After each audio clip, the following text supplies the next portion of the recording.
Hey everyone, today we're gonna make a honey blueberry ricotta toast. Now, look how delicious this looks.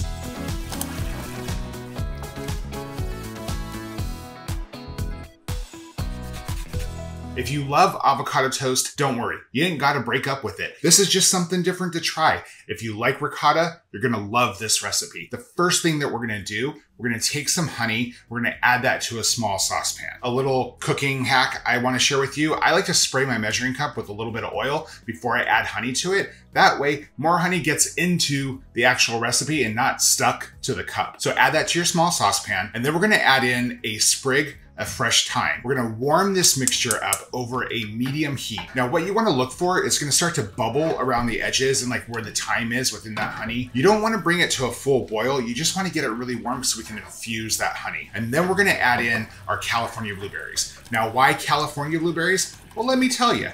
First off, we grow over 400 different commodities here in the state.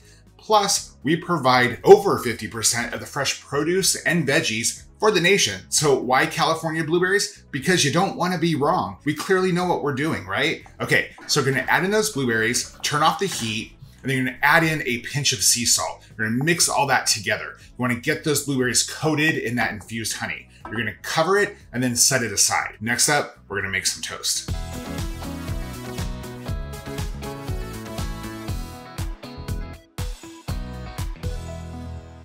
We're gonna let that honey steep with the fresh thyme for about 3 minutes. That's just gonna give a really, really nice infusion. I love this flavor profile, blueberries and thyme. It's something I discovered like, I don't know how many years ago up in Guerneville. I was at a restaurant that made a blueberry and thyme panna cotta, and I've been in love with that ever since. I mean, who doesn't love blueberries, right? And who doesn't love California blueberries? But trust me, add some thyme and you're gonna like it a lot. Okay, quick tip on also storing your fresh thyme. If you're gonna buy some fresh thyme for this recipe, you're probably gonna have a lot more time, a lot more time than you typically have on hand. So many puns, right?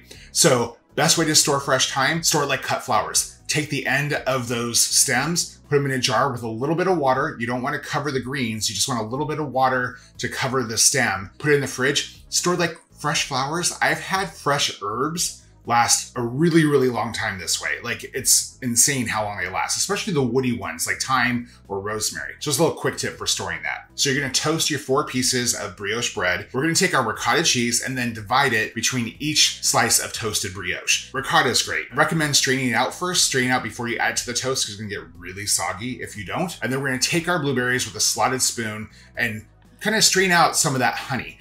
Don't throw away the honey though. That infused honey with the blueberries and the thyme, don't throw it away. I'm gonna tell you what to do with it. So take those blueberries, top it off over the toast with the ricotta cheese. We're gonna add in some chopped pistachios and a little bit of lemon zest. This is a really elegant, delicious toast recipe. Now, about that leftover honey that's infused with the thyme and the blueberry, you can use it for waffles or pancakes. You know, it's a really, really great syrup, so don't toss it out. If you put it in the fridge, it should keep for a few weeks in an airtight container, so go ahead and use that up. No food waste, right? Speaking of which, how to store your blueberries. You want them to last forever. The best way to store blueberries is to take them out of the container that they come in, wash them in a vinegar and water solution. So you want 1 part vinegar, I typically use white vinegar, 3 parts water, wash them for about 15 minutes, take them out, let them fully dry. I don't rinse them. Let them fully dry, and then add them to a paper-lined airtight container and put them back in the fridge. We'll keep your blueberries fresh for a really, really long time because we hate food waste, right?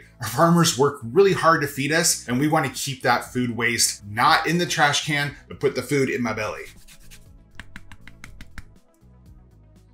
See you next time.